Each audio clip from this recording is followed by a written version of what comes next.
सह यज्ञाः प्रजाः सृष्ट्वा पुरोवाच प्रजापतिः अनेन प्रसविष्यध्वा मेषवोस्त्विष्ट कामधुक्। यः सर्जनं करोति स एव रक्षति, स एव हितं चिन्तयति, स एव च कल्याणं प्रकल्पयति। अथ स एव प्रददाति अस्मभ्यं सद्बुद्धिं विवेकं च, यदा धारेण वयं सदैव लोकहिताय प्रवृत्ताः भवामः।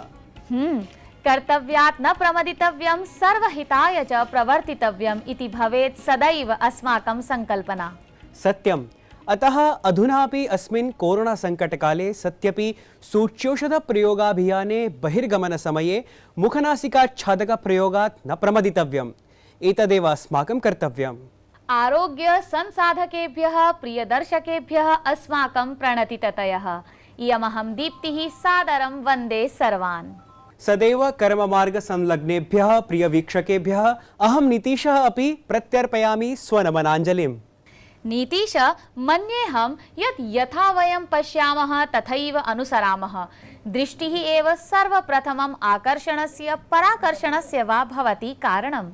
आम्, ज्ञानचक्षुष्मन्तः विद्वांसः सदा एव सन्मार्गम् अनुसरन्ति। इमे धर्मप्रवर्तकाः एव अस्माभिः अनुकरणीयाः। एतादृशीमेव भावनां स्पष्टयति अद्यतनं सुभाषितमिदम्। यथा दृष्टिः शरीरस्य नित्यमेव प्रवर्तते, तथा नरेन्द्रो राष्ट्रस्य प्रभवः सत्यधर्मयोः।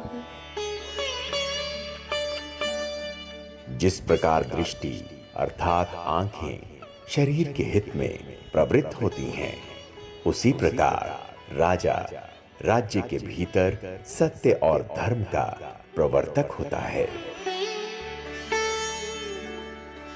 The king is the source for protecting the truth and morality of a country, like the eye which perpetually watches the welfare of the body. सर्वथा सत्यं, यथा राजा तथा प्रजाः इत्युक्तिः सर्वदा सिद्ध्येत प्रासंगिकी।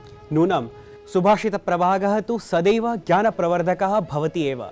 वयमपि सदा एव एतादृशानां गुणानाम् अर्जनार्थं सततं प्रयतमानाः भवेम इति मम चिन्तनम्। यत्र सुभाषितप्रभागः ज्ञानवर्धकः तत्रैव सूचना संवर्धकः भवति अस्माकं वार्ताप्रभागः। तर्हि आयान्तु परिपश्यामः साप्ताहिकीः इमाः प्रवाही वार्ताः। चिकित्सक दिवसावसरे प्रधानमन्त्रिणा देशवासी पक्षतः चिकित्सक समुदायम् अभिनन्द्य तदीयां सुरक्षां सुनिश्चेतुं प्रशासनस्य प्रतिबद्धता पुनः उदीरिता। तेन चिकित्सकाः आह्वानपूर्वकं प्रोक्ताः यत् सूच्यौषधं स्वीकर्तुम् अथ कोविड-19 इत्येतत् सम्बद्धं यथानुकूलम् आचारम् अनुकर्तुं चिकित्सकाः प्रबोधयन्तु सकलान् जनान्। कोविड-19 इत्येतत् प्रतिरोधक सूच्यौषधस्य मॉडर्ना इत्यस्य आपत्प्रयोगाय अनुमतिः प्रदत्ता। स्वास्थ्य मन्त्रालयेनोक्तं यत् देशे साम्प्रतं जनेभ्यः सूच्यौषधचतुष्टयम् अस्ति उपलभ्यमानम्। सममेव मन्त्रालयेन स्तनपानकारयित्रीणां महिलानां कृतेऽपि सूच्यौषधं सर्वात्मना सुरक्षितम् इति प्रख्यापितम्। कोविशील्ड इत्येतत् सूच्यौषधं स्वीकृतवन्तः जनाः साम्प्रतं यूरोपीयदेशानां यात्रार्थं सन्ति अनुमताः। यूरोपीयसङ्घेन अथ तत्रत्यैः 8 देशैः च कोविशील्ड इत्येतत् सूच्यौषधाय मान्यता प्रदत्ता। Austria, Germany, Slovenia, Greece, Iceland, Ireland, Switzerland, Spain सन्निभैः देशैः एतत् सूच्यौषध वैधता अस्ति अनुमता। पर्यावरण वन मन्त्रिणा प्रकाश जावडेकरेण पारिजातपादपस्य रोपणपुरस्सरं वन महोत्सव सप्ताहः समारब्धः। तेन पर्यावरण संरक्षणार्थं पादपरोपणे बलं प्रदत्तम्। उत्तरप्रदेशस्य मुख्यमन्त्री योगी आदित्यनाथः लखनऊ नगरे ऐषमः बृहद् वृक्षारोपण कार्यक्रमे भागं गृहीतवान्। उच्चतम न्यायालयेन कोरोनातः मृत्युमुपगतानां परिजनेभ्यः सहायतायाः आश्वासनं प्रदत्तम्। एतन्न्यायालयद्वारा आर्थिकसाहाय्यप्रदानाय अस्ति केन्द्रं निर्दिष्टम्। न्यायालयेन एनडीएमए अर्थात् राष्ट्रियापत्प्रबन्धनप्राधिकरणम् आर्थिकसहायतायै प्रदास्यमानराशेः निश्चयार्थम् अपि निर्दिष्टम् अस्ति। संयुक्तराज्यामेरिकीयया प्रतिनिधिसभया कोरोनाविरुद्धे संघर्षे भारतस्य सहायतार्थं प्रस्तावः पारितः। तत्र भारतस्य चिकित्सौषधोद्योगः महामार्याः जागतिकसमाधानस्य एकः महत्वास्पदभागः कथितं गतः। जगतः एकस्य एव संस्कृतवार्तापत्रस्य सुधर्मा इत्येतस्य सम्पादकः केवी सम्पतकुमारः मैसूरे निधनम् उपगतः। 64-वर्षीयः सम्पतकुमारः विगते एव वर्षे संस्कृतसेवार्थं पद्मश्री सम्मानेन आसीत् अभिनन्दितः। प्रधानमन्त्रिणा नरेन्द्रमोदिना अपि तन्निधनं शोकास्पदम् उक्तम्। नीतीश न केवलं ज्ञानविज्ञानान्विते क्षेत्रे अपितु क्रीडाक्षेत्रे अपि अस्माकं देशः नित्य नूतनशिखराणि अधिरोहति। आम्, भारतीयानां कृते गौरवास्पदं क्षणमिदं यतः अचिरादेव फ्रांस् देशे क्रीडितायां लक्ष्यवेध विश्वचषकप्रतियोगितायाम् अस्माकं महिलावर्गेण स्वर्णपदकं विजितं। गौरवक्षणमिदम् आह्लादयति प्रतिभारतीयम्।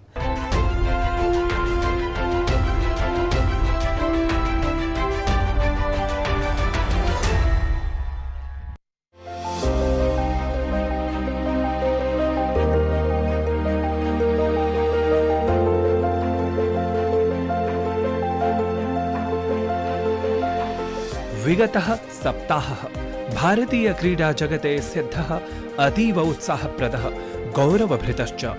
फ्रांस् देशस्य पेरिस् नगरे अचिरमेव आयोजितायाः ऐषमः लक्ष्यवेध विश्वचषक प्रतियोगितायाः तृतीये चरणे भारतस्य सुपुत्री दीपिका कुमारी एकस्मिन्नेव दिने 3 स्वर्णपदकानि विजित्य गौरवान्वितवती प्रत्येकमपि भारतीयम्। तया सह एव अभिषेक वर्मा अपि अधिगतवान् स्ववर्गे स्वर्णपदकम्। एवं पेरिस् नगरे आयोजितायां लक्ष्यवेध विश्वचषक प्रतियोगितायां भारतीय लक्ष्यवेध क्रीडकैः अभिनवेतिहासलेखनपूर्वकं 4 स्वर्णपदकानि विहितानि सुनिश्चितानि। इह लक्ष्यवेध प्रवीणा दीपिका तु प्रथमं कोमालिका बारी, अंकिता भक्त इत्याभ्यां क्रीडिकाभ्यां सह महिलादलस्तरीये वक्र लक्ष्यवेधनक्रमे अमोघं लक्ष्यवेधं विधाय भारतं प्रापितवती प्रथमं स्वर्णपदकम्। अवधेयास्पदमिदं यत् टोक्यो ओलिम्पिक् इत्येतदर्थं महिलादलस्तरीयायां वक्र लक्ष्यवेधस्पर्धायां भारतं प्रवेशयितुम् अन्ततः असमर्था सती इयं दीपिका तदेव नैराश्यम् एतद्विजयपुरस्सरं कथञ्चित् नूनं न्यूनायितवती। मेक्सिको दलविरुद्धं क्रीडितायां निर्णायकस्पर्धायां भारतीय महिलादलेन प्रबलं प्रदर्शनं विधाय एकाङ्कापेक्षया 5 अङ्कप्राप्तिपूर्वकं विजययशः स्वायत्तीकृतम्। इतः पश्चात् दीपिका स्वभर्त्रा अतनुदासेन सह सम्मिल्य मिश्रितयुगलस्य स्वर्णपदकम् अधिगतवती।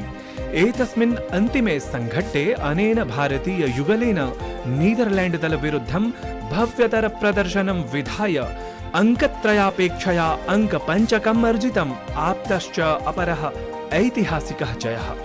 एवं एतत् स्वर्णपदकद्वयं विजित्य दीपिका सोत्साहं महिलैकलवर्गस्य निर्णायके द्वन्द्वे अपि स्वस्थानं सुनिश्चितवती।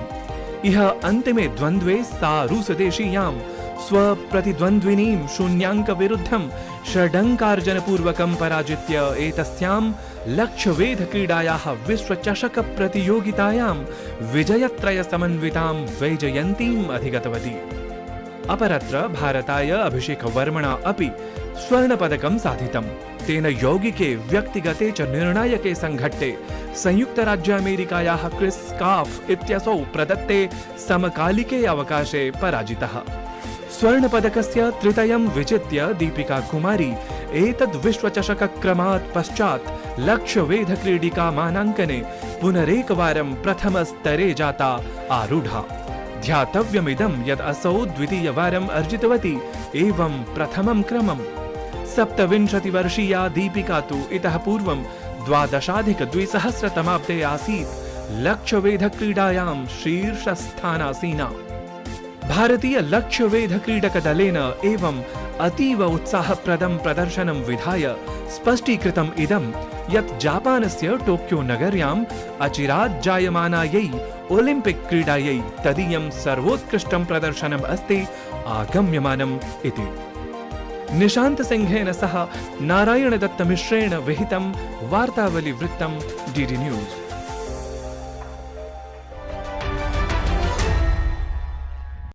शोभनं नूनं लक्ष्य वेध क्रीडायां महिलाभिः भारताय गौरवक्षणमिदं सृष्टम्।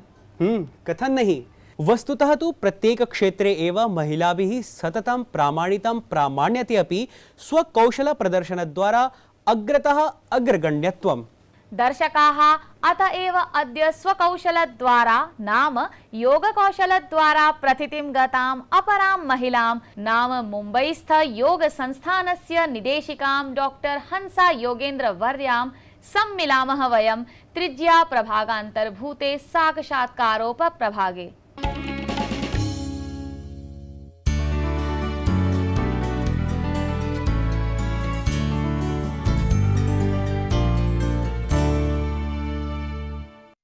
नमस्कार, डीडी न्यूज में आपका बहुत बहुत स्वागत है हंसा जी। नमस्कार जी।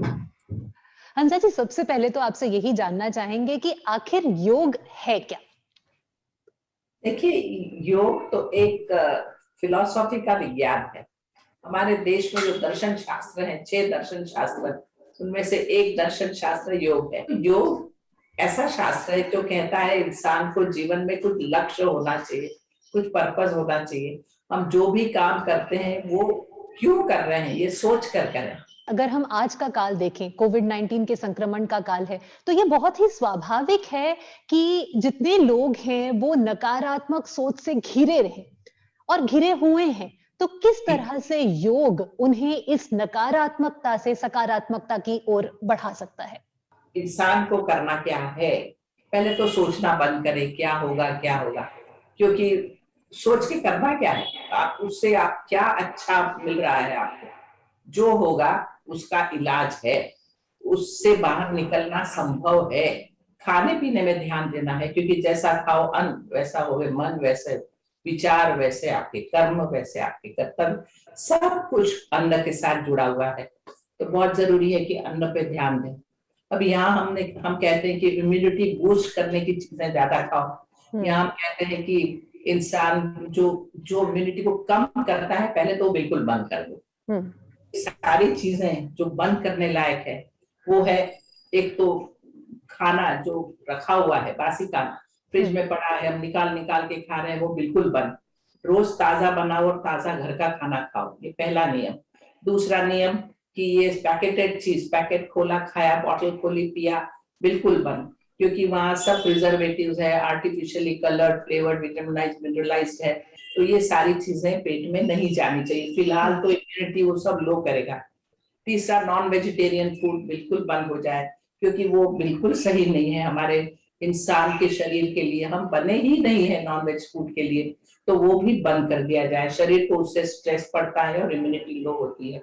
चौथा, ये सारी चीजें जो बहुत मिर्ची, मसाला, तली हुई, भुनी हुई चीजें, और जिसमें जो हम ज्यादा और ज्यादा टेस्टी करने का प्रयत्न करते हैं, बहुत सारी चीजें डाली है, वो सब चीजें जरा कम करें। सवेरे उठते से ही जो पहला पेट में जाना चाहिए वो है थोड़ा सा गर्म पानी, आधा गिलास गर्म पानी पी लो पहले, तो हर चीज को ठीक कर दो। एसिड पेट का उसको डाइल्यूट कर दो, और उसके 15 मिनट बाद, क्योंकि गर्म पानी तो 15 मिनट में पेट से नीचे उतर जाता है।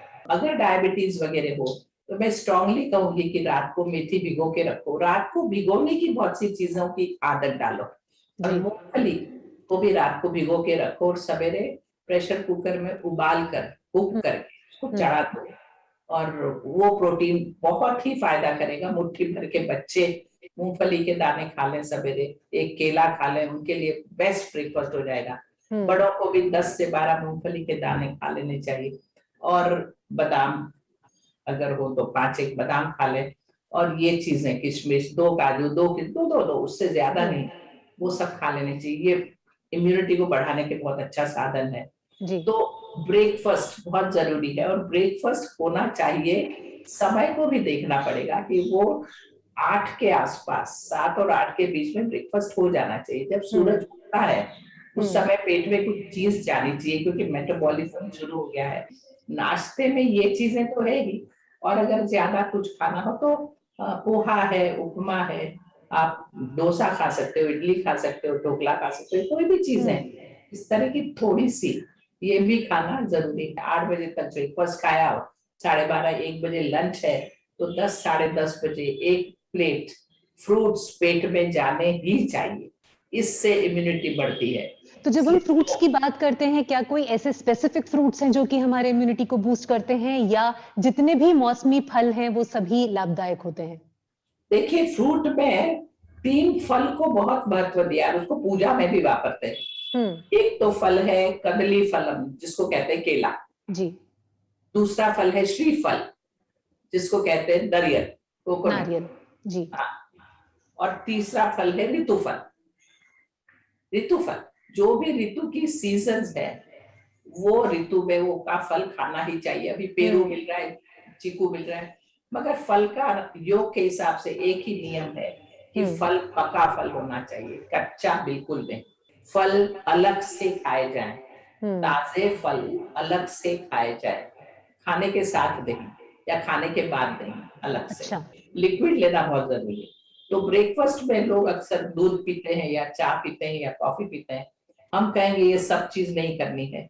जो लेना चाहिए वो है पानी लो, उसको अदरक में उबालो, हरी चाय की पत्ती हो तो उसमें उबालो, पुदीने के पत्ते हो वो डालो, तुलसी के पत्ते हो तो वो डालो, और पानी को इन चीजों में, ये हमारे देश के बहुत अच्छे हर्ब्स है, बहुत ही अच्छी वनस्पतियां हैं, उसको पानी में उबाल लिया, छान लिया, और फिर उस पानी में आधा दूध डाल दिया। दूध मतलब गाय का ही दूध और कोई दूध नहीं, दूध डाल दिया और उसके अंदर बस उसको उबाल कर और पी लिया, मतलब दूध डाल के पी लिया। अंदर आपको शक्कर डालनी हो तो रिफाइंड शुगर की जगह कैंडी शुगर जो है, जैसे कि मिश्री जो टेढ़ी मेढ़ी होती है मिश्री, स्क्वायर वाली नहीं, या गुड़ का पानी हमारे यहाँ तो मिलता है जिसको हम काक भी कहते हैं, गुड़ का पानी या गुड़ या शहद, जो भी आपके पास मौजूद हो, जो भी आपको पसंद हो स्वाद में, वो डालकर और ग्लास भर के वो लिक्विड पीना चाहिए और कुछ थोड़ा सा खाना चाहिए। तो ये ब्रेकफास्ट हुआ। लंच में ग्लास भर के छाछ जानी चाहिए डेफिनेटली। दही इम्यूनिटी को बढ़ाने के लिए बहुत फायदा करता है, दही, और उसमें भी छाछ। तो दही की चीजें बनाओ, छाछ लो, दही में रायता बना सकते हैं, और दही का उपयोग करके आप रोटी को बना सकते हो, आटा या थेपले में मिक्स किया जाए तो दही का जरा उपयोग ज्यादा जरूरी है। और उसके साथ में छाछ पतली सी हो, ग्लास भर के आपके डाइनिंग टेबल पर हो। आप पानी डाइनिंग टेबल पर नहीं रखेंगे, आप सिर्फ छाछ रखेंगे। पानी तो खाने के आधा घंटा पहले पीना है या 1 घंटे बाद पीना है, या जब भी प्यास लगे थोड़ा सा पानी पीना है। तो इस तरह हमारे खाने की सुविधाएं हो और खाना इस तरह चले। तो ये लंच में सब्जी, रोटी और छाछ, या दाल चावल और छाछ, जो आपको पसंद आए, और साथ में कुछ उगाई हुई चीजें कभी कुक करके खा ली, कुछ न कुछ छोटा मोटा बनाते रहे, कुछ मिठाई, कुछ मीठा हो जरूर खाइए, लेकिन हर चीज ही खाई जाए। लंच में जैसे मैंने कहा, मैं ये नहीं कहती कि दाल भी खाओ, अरे रोटी भी खाओ और चावल भी खाओ, या तो रोटी खा लो, रोटी सब्जी और ये सब खा लो, और शाम को खिचड़ी और अलग अलग तरह की दाल उसमें मिक्स करके खिचड़ी बना दिया करो, और साथ में सूप के साथ या कड़ी के साथ खा लो। लेकिन सूप हो तो ज्यादा अच्छा। बहुत बार तो शाम का जो भोजन है, जो रात का भोजन है, वो सुबह के भोजन के कंपैरिजन में और लाइट होना चाहिए। लाइट होना चाहिए, बहुत ज्यादा वैरायटी भी ना हो, बस सिंपल सा कुछ हो, हल्का सा, और या तो मिक्स वेजिटेबल सूप हो जाए, या हमारी पतली सी दाल हो जाए, मूंग की दाल या तुअर की दाल या चने की दाल, कोई भी दाल हो। और हमेशा अलग अलग दालें खाया करो, सेम दाल, अलग अलग सब्जियां खाया करो, सेम सब्जी नहीं। रात का जो भोजन होता है वो 7 बजे तक तो हो ही जाना चाहिए। रात को उसके बाद खाना ये गलत है जी। रात को तो आपने 7 बजे भोजन खा लिया और 10 बजे, 10:30 तक 1 गिलास दूध, जिसमें थोड़ी हल्दी और काली मिर्ची डाल के दूध पी लिया, ग्लास, आधा ग्लास, पाव ग्लास अगर थोड़ा सा दूध पी के रात को सोए और उसके बाद थोड़ा सा आधा ग्लास गर्म पानी से गला साफ करके सोए, तो ये भी जरूरी हो जाता है कि उठते से ही गर्म पानी पीना है, सोते वक्त भी गर्म पानी पीना है। और जब ये करेंगे ना तो रात को जो हार्ट अटैक आते हैं, रात को एस्थमा के अटैक आते हैं, रात को एपिलेप्सी के अटैक आते हैं, वो नहीं आएंगे क्योंकि आपने सारी इरिटेशन को हटा दिया है और फिर आप सो रहे हैं। तो एक तो कोरोना के काल में इस भोजन पर बहुत बहुत ध्यान दीजिए, घर का ही खाना, बासी खाना नहीं, और ये सारी चीजें जो मैंने बताई है कुछ से कुछ करिए। हंसा जी, आप हमारे साथ इस कार्यक्रम में जुड़ी, अपना बहुमूल्य समय आपने हमें दिया, इसके लिए आपका बहुत बहुत धन्यवाद। धन्यवाद।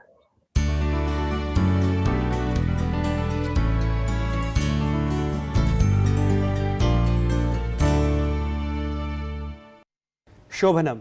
यथा दृष्टिः तथा सृष्टिः इत्युक्तिः तद्वदेव मतमिदमपि, यथा भोजनं तथा विचारः व्यवहारः व्यक्तित्वं च।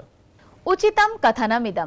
दर्शकाः भवन्तः अपि अवधारयेयुः इदं यत् यथा स्पर्धागीतं तथा एव भाषादृष्ट्या सुबद्धं, संगीतदृष्ट्या च सुगेयं संस्कृतसंस्करणं प्रस्तोतुं, अर्थात् सर्वथा समुचितम् अनुवादं प्रेषयितुम् अधिकाधिकं स्वयं जागरूकाः सन्तः भवन्तः भवन्तु सिद्धाः इति, येन परिष्कारादीनां न्यूनातिन्यूनमेव सम्भवेदवकाशः। अस्तु, तर्हि अधुना विना उपदेशं स्मारयतु दर्शकान् यत् किमस्ति अस्मन् नूतनं स्पर्धागीतम्। प्रियदर्शकाः, तद् गीतमस्ति विगताङ्के एव सूचितमिदं, रोते हुए आते हैं सब, हंसता हुआ जो जाएगा। रोते हुए आते हैं सब, रोते हुए आते हैं सब, हंसता हुआ जो जाएगा। वो मुक़द्दर का सिकंदर, वो मुक़द्दर का सिकंदर, जाने मन कहलाएगा। एतस्य किशोर कुमार स्वर संवलितस्य गीतस्य यथा पूर्वोपदिष्टरीत्या प्रेषयन्तु अनुवादं दिनद्वयाभ्यन्तरे एव। जानन्ति एव भवन्तः यद् अग्रिमे एव अंके विजेत्री गायकादि नामानि संस्कृत संस्करणक्रमे समुद्घोषयिष्यन्ते इति। अस्तु, प्रिय प्रेक्षकाः, पूर्ववत् प्रेषयन्तु भवन्तः अवश्यमेव स्व प्रतिस्पन्दनं प्रत्येकमपि अंकं समीक्ष्य। सम्प्रति तु आगतः क्रमः एतदङ्कीयावसानस्य। पुनः प्रत्यागमनार्थं सिद्धतायाश्च।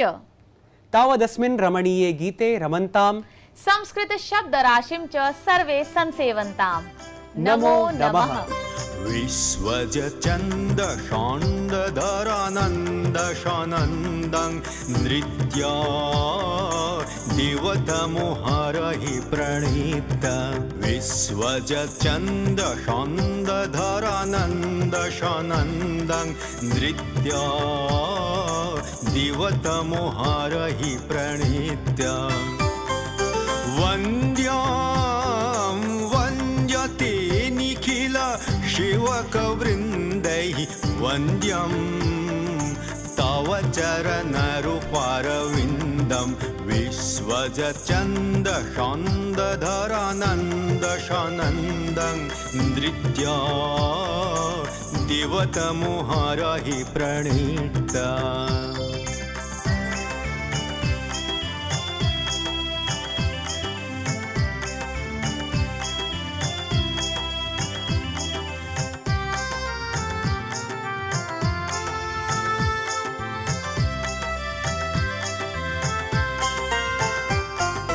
ज्वालया शाग्निकतपोहोमवह्निं मुहतमहन्तं करोतु तदग्निः।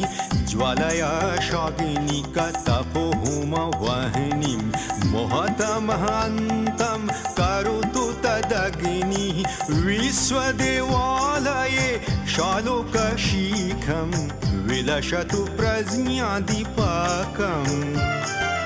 अज्ञानध्वन्तनाशकम्, अज्ञानध्वन्तनाशकं शकुलकानन्दं वन्द्यं वन्द्यं ते निखिल सेवकवृन्दैः वन्द्यं तव चरणरूपारविन्दं विश्वजचन्दशान्दधरानन्दशानन्दं नृत्या दिवतमुहरहि प्रणीत्या।